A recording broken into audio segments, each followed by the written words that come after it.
Hello, welcome you all to lecture series in political theory. I am Professor H. Srikanth. Today I will be talking to you about Mao Tse-Tung and his new democratic revolution. In Marxist political theory, different concepts such as state, class, revolution, they recur again and again. You come across expressions like bourgeois democratic revolution, people's democratic revolution, anti-capitalist socialist revolution, and so on. Those who are not very familiar with the Marxist jargons get confused when they come across these different kinds of expressions. So what I will be trying to do in this lecture is to give you some clarity on different kinds of revolutions that Marxists talk of, and emphasize in particular Mao's idea of a new democratic revolution, which he theorized and also executed in China. Now let me start with the basic concept. In politics, what do we mean by revolution?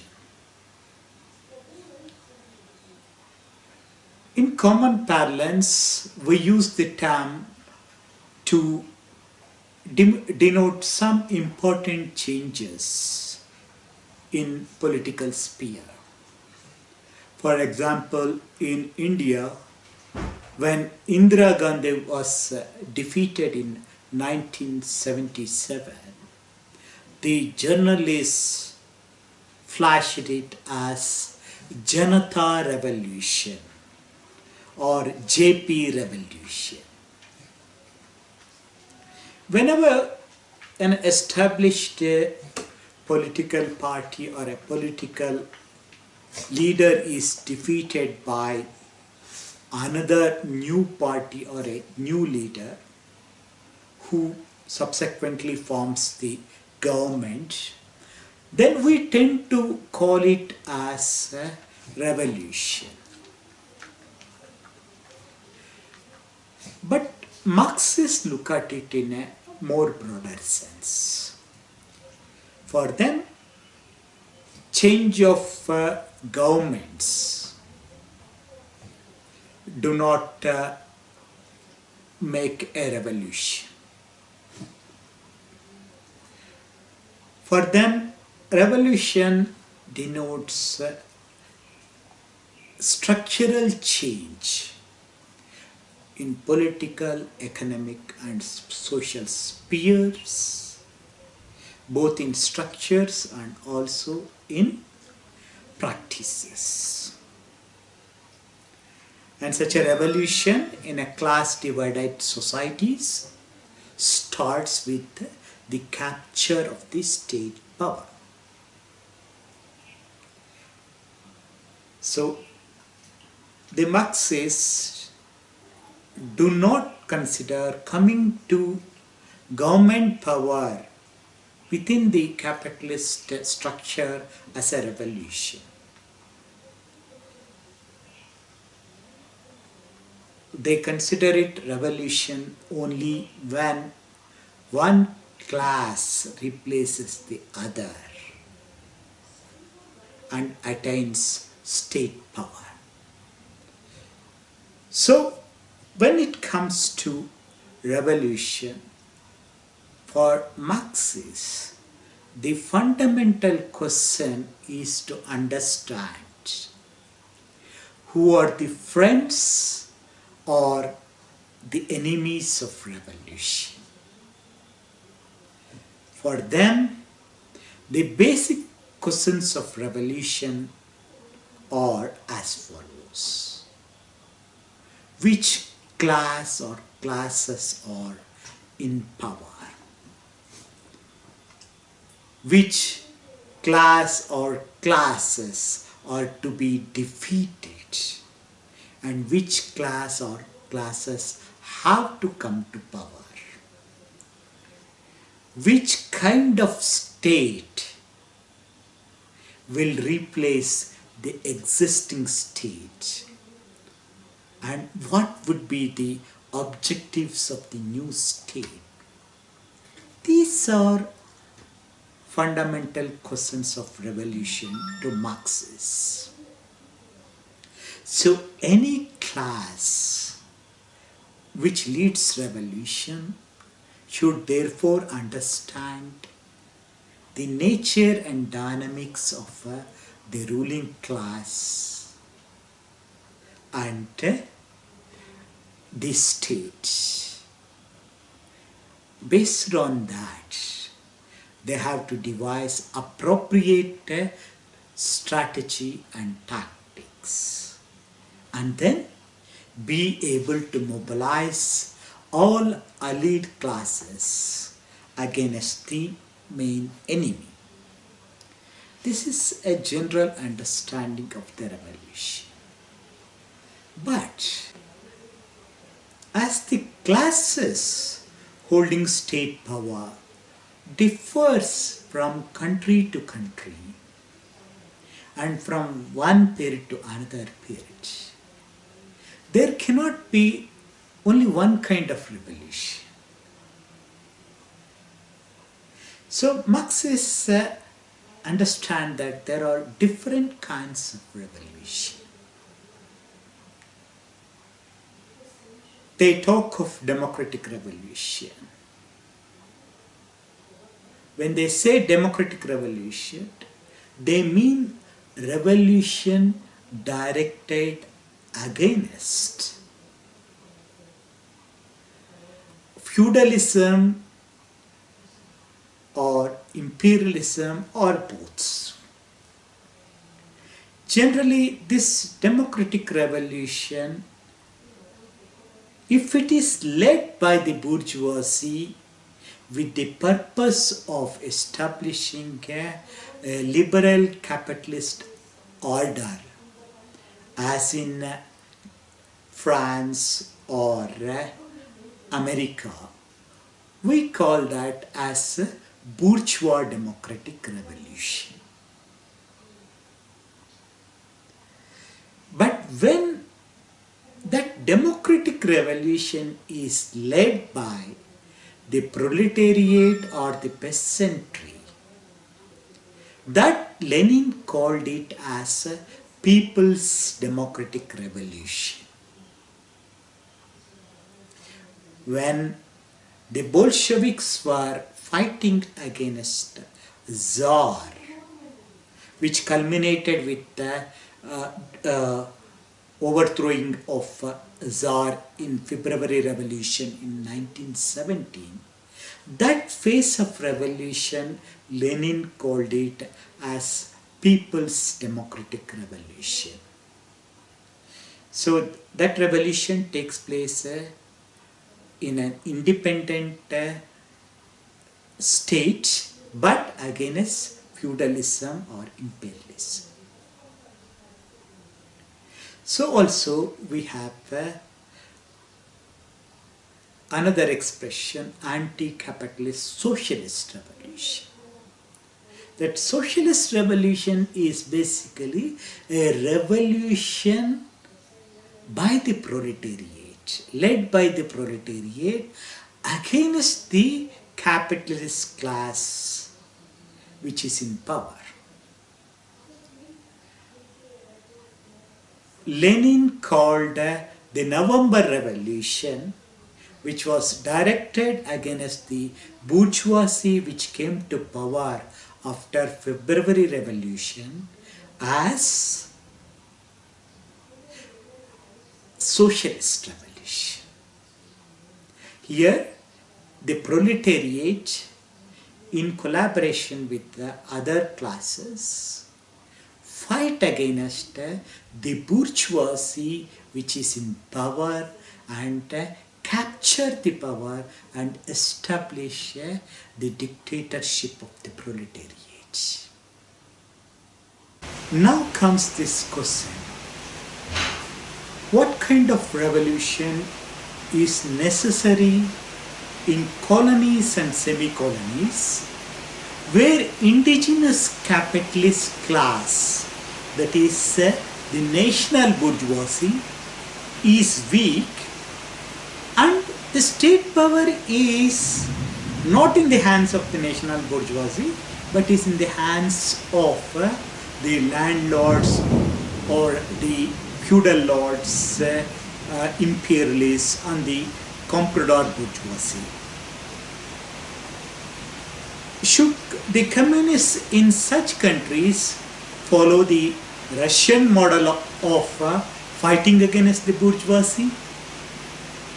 And again, given that there was little industrial development in the colonies, is it correct to assume that the urban proletariat will be able to fight alone against the ruling classes in colonial countries like China? These were the questions that Mao Tse-Tung had to encounter in China while devising this strategy of revolution appropriate to China.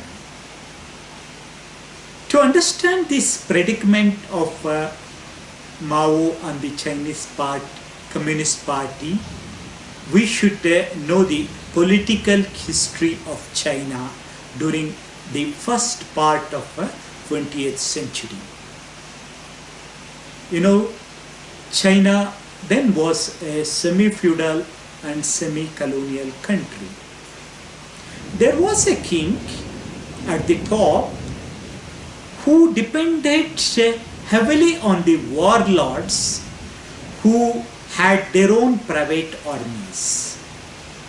The warlords used to control large chunks of land and used to exploit the mass of peasantry.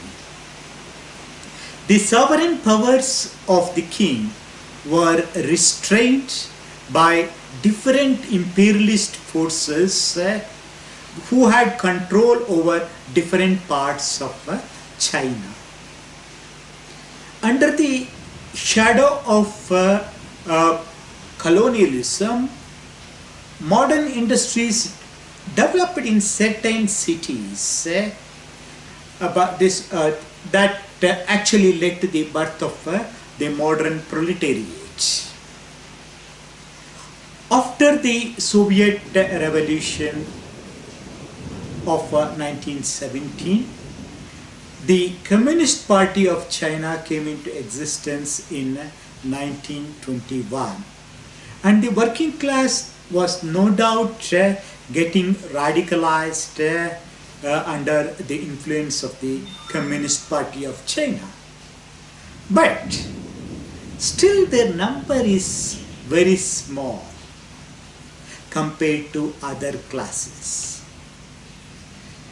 Again, the indigenous capitalist class was also weak and unable to assert itself, its own class identity.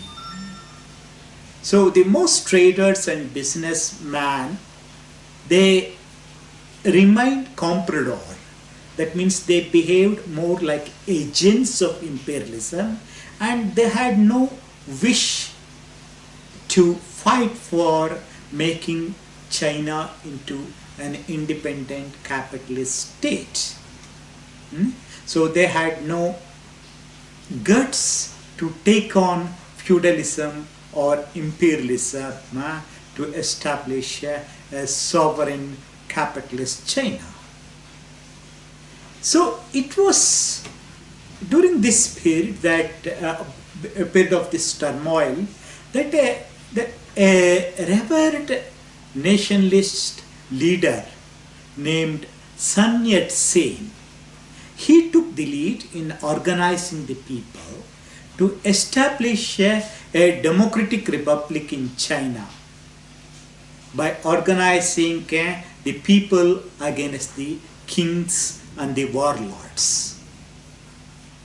He was a bourgeois humanist and expected the Republic of China to be built on three principles: nationalism, democracy, and people's welfare. Actually, he being a liberal, he thought the countries like America, Great Britain would come to his help, but when he approached them,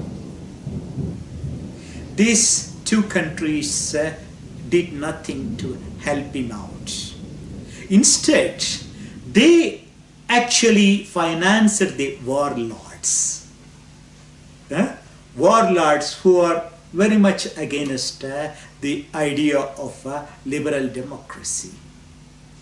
As he had no other opportunities, Sun Yat-sen approached the Soviet Union.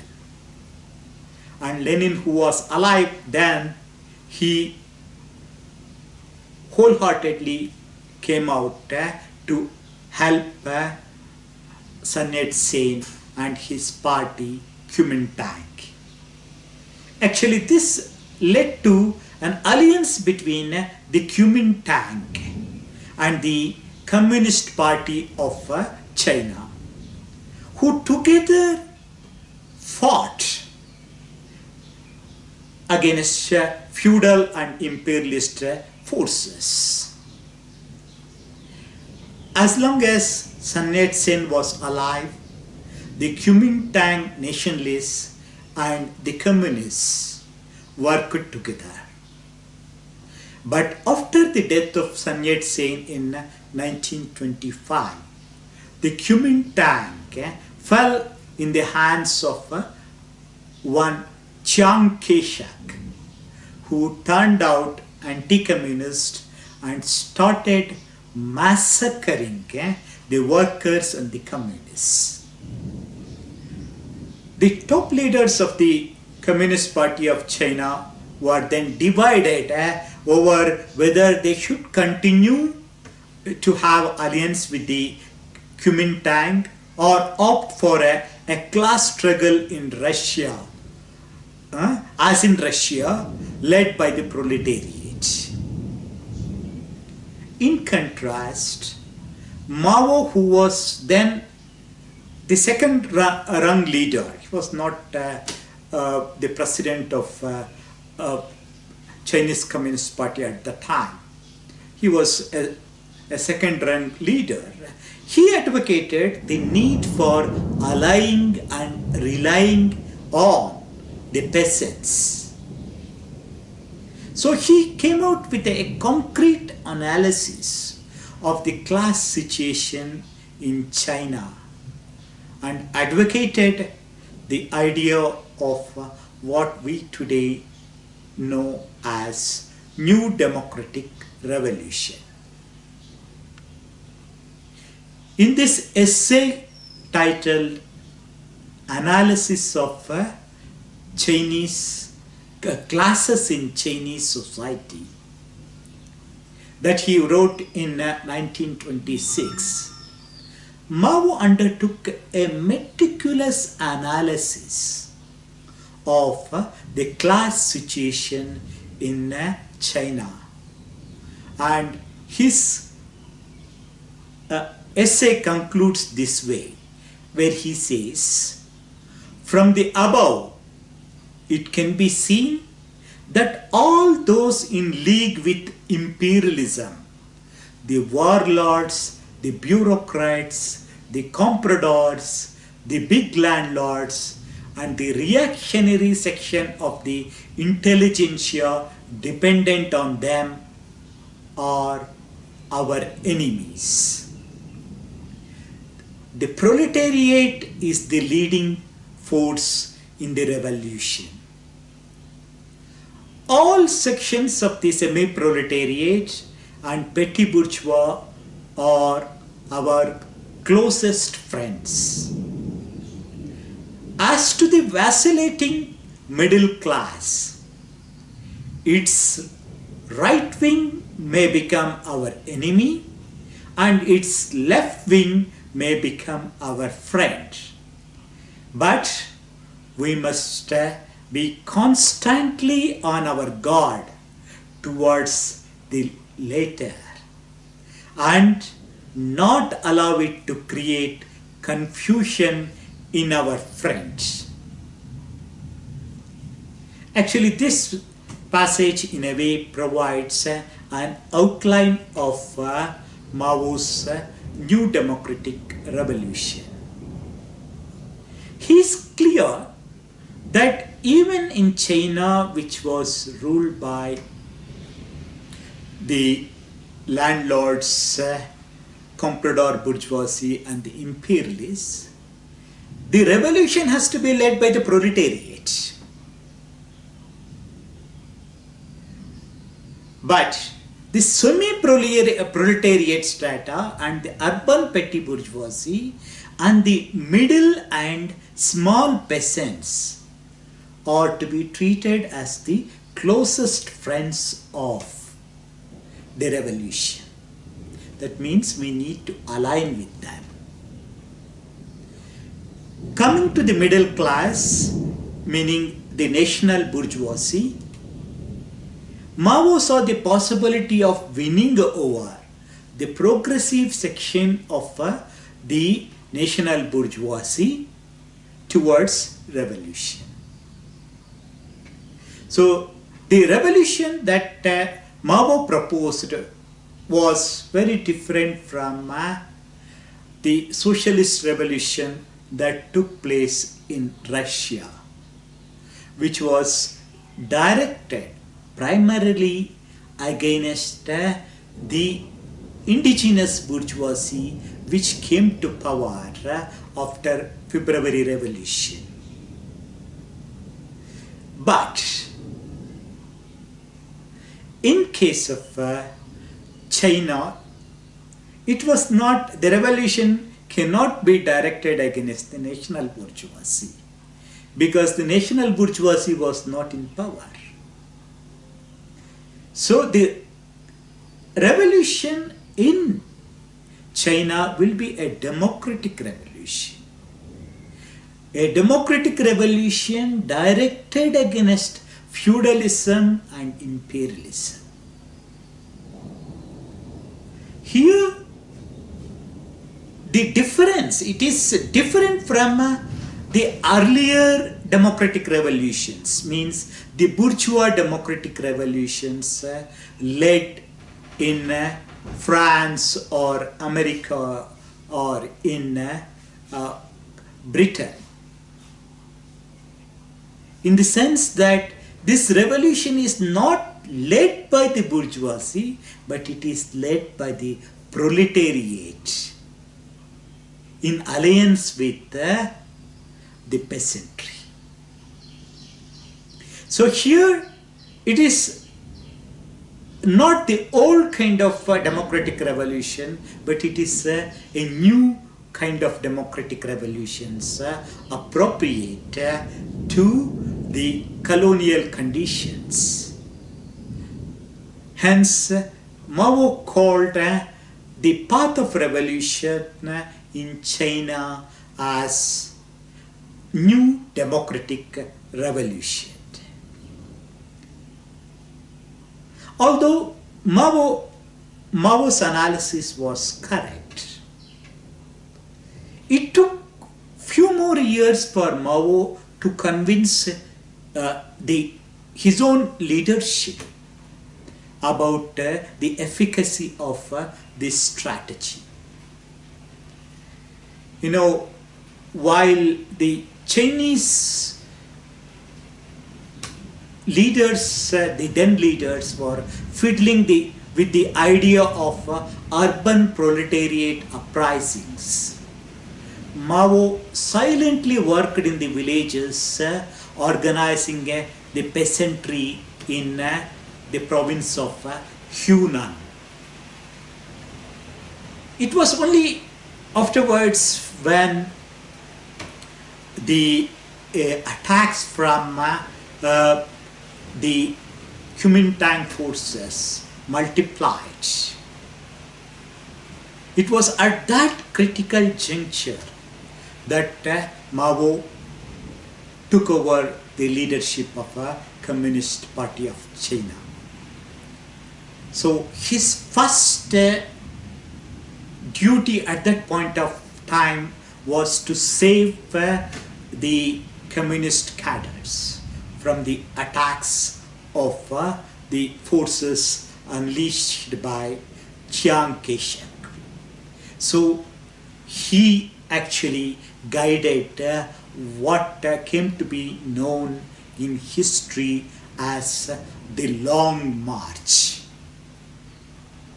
So this historic Long March, involving 1 lakh men, started from Kiangsi on October 16, 1934. The march, led by the Communist Party of China under the leadership of Mao Tse-Tung, lasted for 1 year, covering 8,000 miles on foot, crossing most difficult trails, the highest mountains and the greatest rivers of Asia, while defending itself from the onslaught of the Kuomintang and the forces of the warlords. It was the Red Army actually on its way. It won over the people. So it actually encountered different kinds of communities which were unknown to them till then. So it gave them an opportunity to make friendship with those communities and win over the support of those communities and spread revolutionary ideology all along their path. It was a difficult march. So many comrades, the communist cadre, died during the Long March. But this Long March also actually strengthened the Communist Party of China. It actually steeled the Red Army, taught them the virtues of endurance and perseverance, and made them more popular among the people. So this Mao was aware that revolution is like a war. Revolution cannot become successful without generals and staff, without the proletarian party and the people's army, without appropriate strategy and tactics. So the new democratic revolution in China, led by the Red Army under the guidance of the Communist Party of China, headed by Mao Tse-Tung, it advocated armed revolution based on his own experience in Hunan, and also afterwards the experience of the Long March and the anti-Japanese war that took place subsequently. Mao devised the strategy of liberating the villages and encircling the towns. Given the economic development, underdevelopment of China, and also the rugged topography, and also the limited resources that the Red Army had at that point of time, Mao advocated guerrilla tactics to meet the onslaught of the more powerful enemies. Actually, I should here also talk about another important strategy or tactic that Mao adopted, that is called United Front tactics. You know that in 1920s, during the Sun-yat-sen time, there was a united front between the Kuomintang and the Communist Party of China. But that collapsed, with the Kuomintang taking anti-communist position and massacring thousands of communists. But during the Second World War, when Japanese army started attacking China, the Kuomintang forces were in shambles. They were unable to give stiff resistance.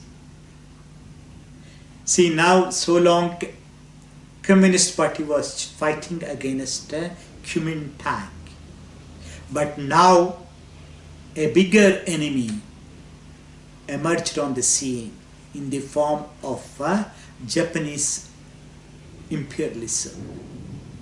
So immediately Mao analyzed the situation, and he proposed the United Front tactic, where he offered to work with the same Kuomintang forces which massacred or tried to decimate the communists. Work with such Kuomintang in order to fight the Japanese onslaught. So the communists, giving up their own political identity, true to the spirit of the United Front, they merged with all the nationalist forces in China fighting against the Japanese army. So this United Front gave an opportunity for the communists to penetrate into the rank and file of the Kuomintang party and influence the progressive nationalists among the Kuomintang and win over to them to their side. You know, this United Front tactic helped the Chinese Communist Party in two ways. One, it allowed them to organize a united front against the Japanese forces and stop them. On the other hand, it enabled the Chinese Communist Party to extend its hegemony over all nationalist forces in China and win over them to their side, to the side of revolution. As a result, you can see by the time the war ended and the Japanese army withdrew, the Kuomintang forces, or the forces of the Chiang Kai-shek, the strength of the Chiang Kai-shek got depleted, and the Chinese Communist Party became more powerful and more popular among the people. As a result, subsequently after the Second World War, the Chinese Communist Party and the Red Army could move from one region to another and defeat different forces of Kuomintang and the warlords opposing them, and started liberating different zones. So by 1949, almost the whole of China came under the control of the Communist Party of China, led by Mao Tse-Tung. So on 1st October 1949,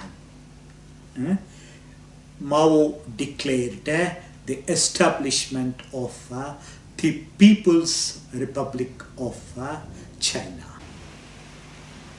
There is a misconception among the communists in India that the revolution, Chinese revolution, became possible because of the Red Army.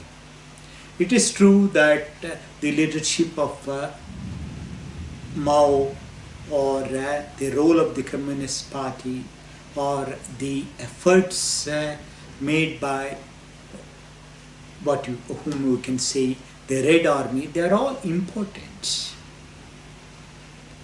But more important is the role of the people.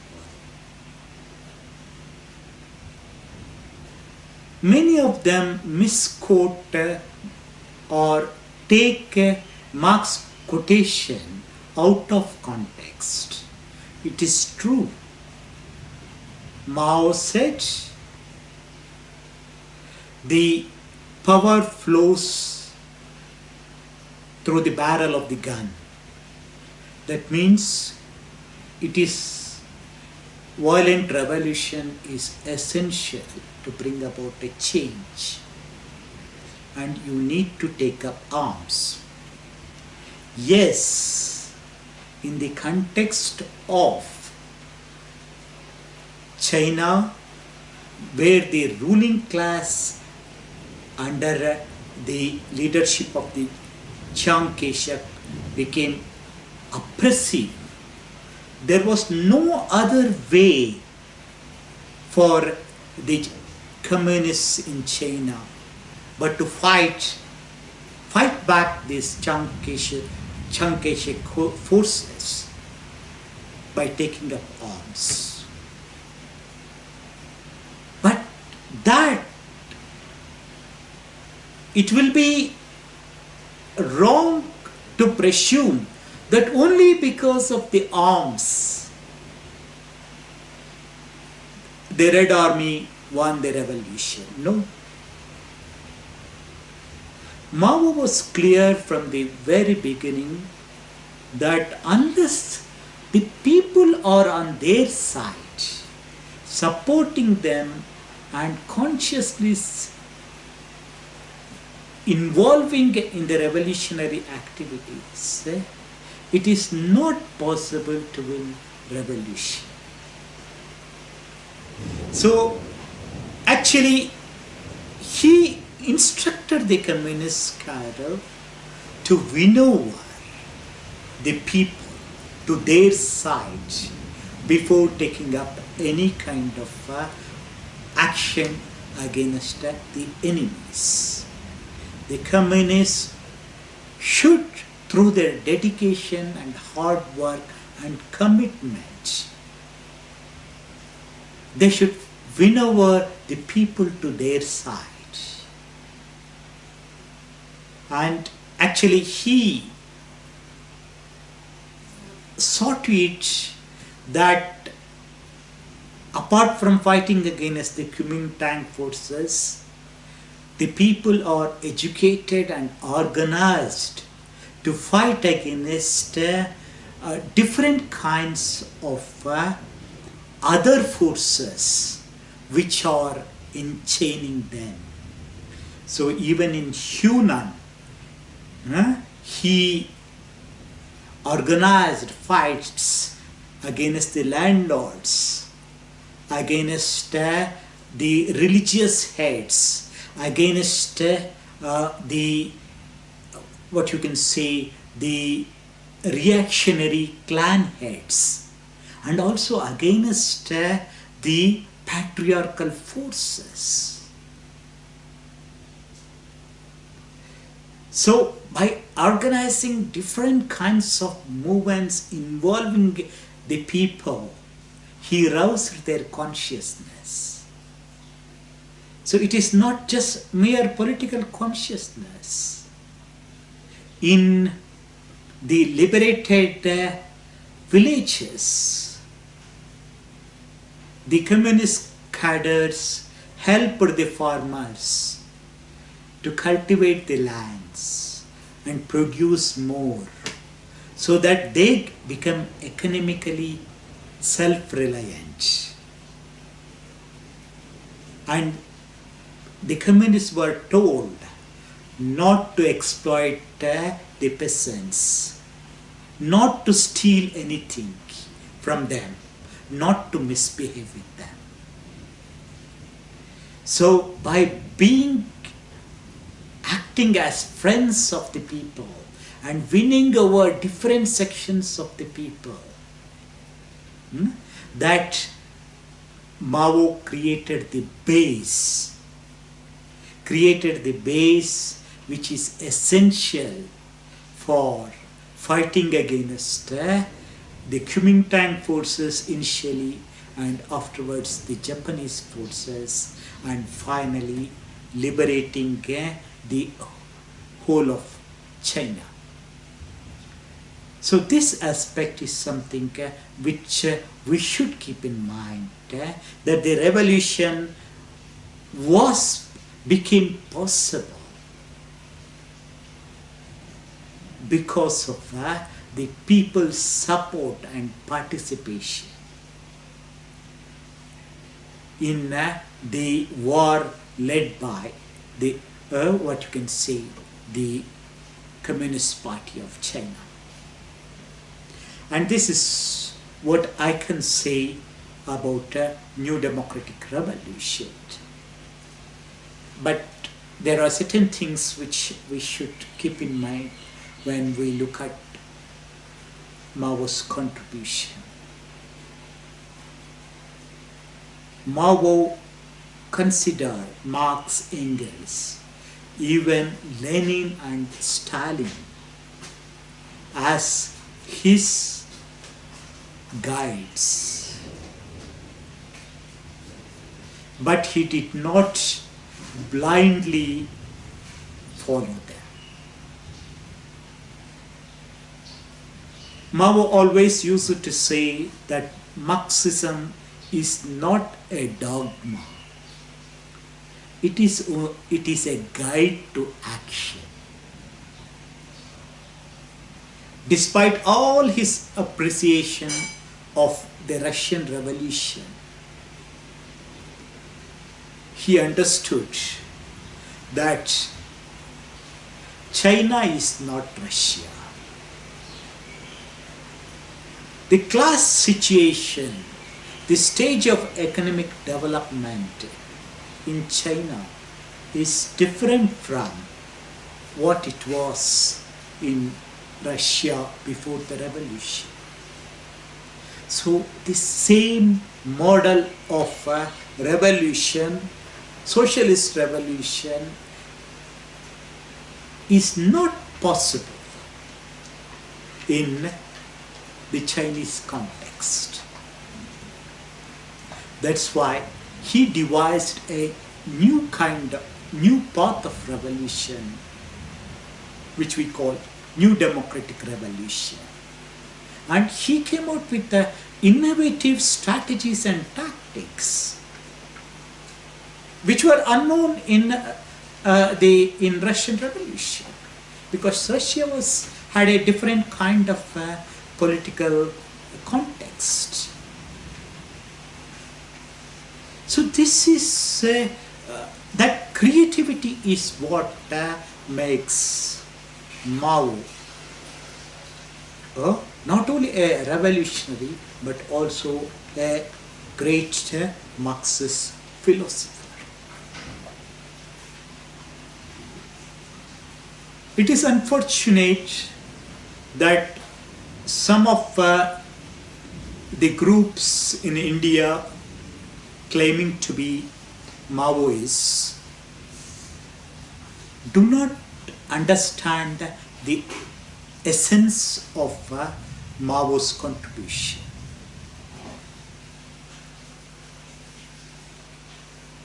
Mao always emphasized on concrete analysis of the concrete conditions.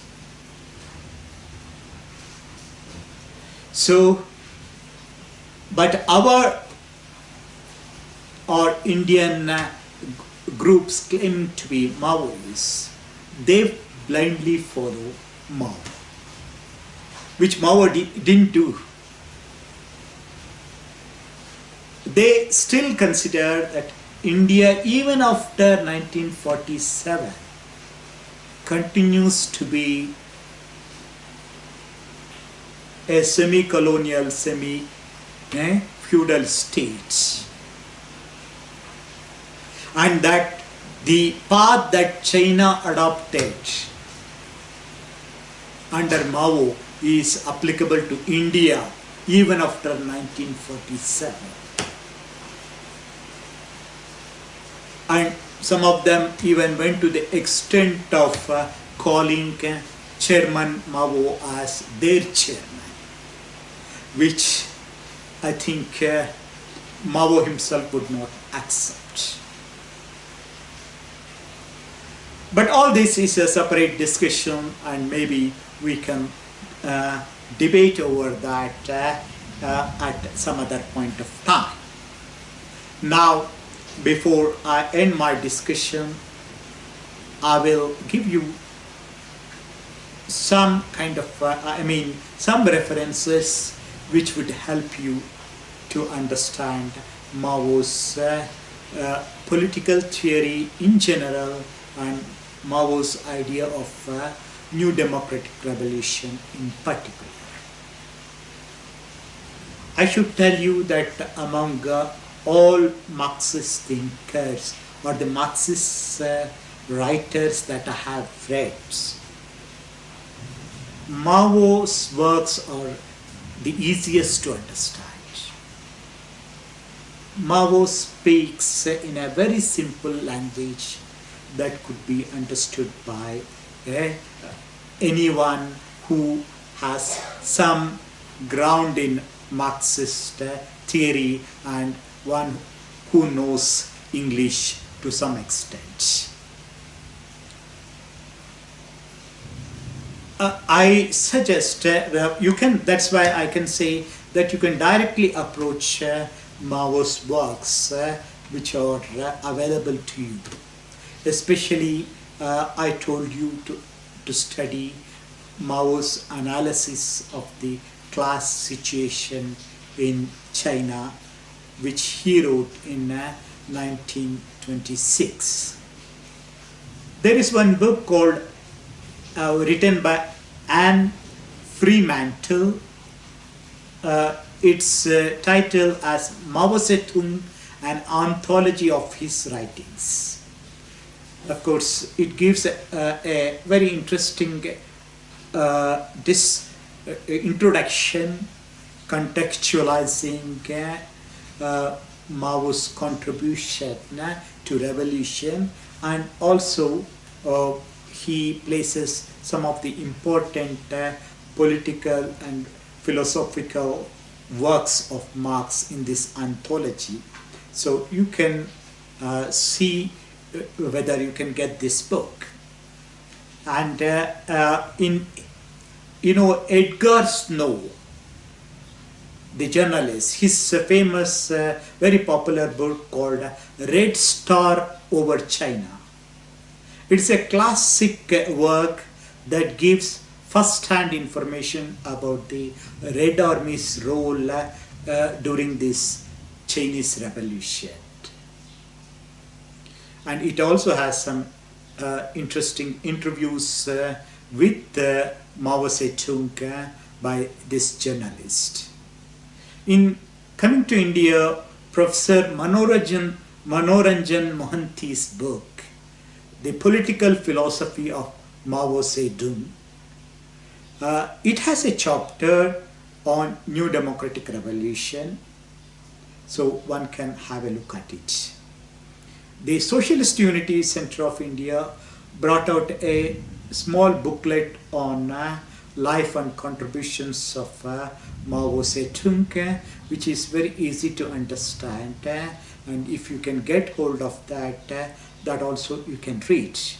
Of course, if you Google it, you will find many other books. JSTOR also has many articles on Mao Tse-Tung. So depending on your own interest and time, you can explore further. So this is what all I have to say about Mao's New Democratic Revolution.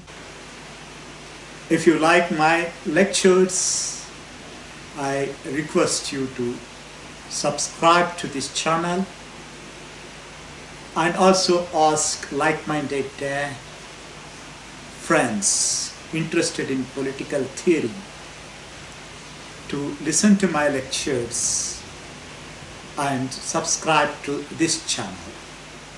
I will be speaking to you on different themes subsequently, and in case you have any questions or queries, please write in the comment section.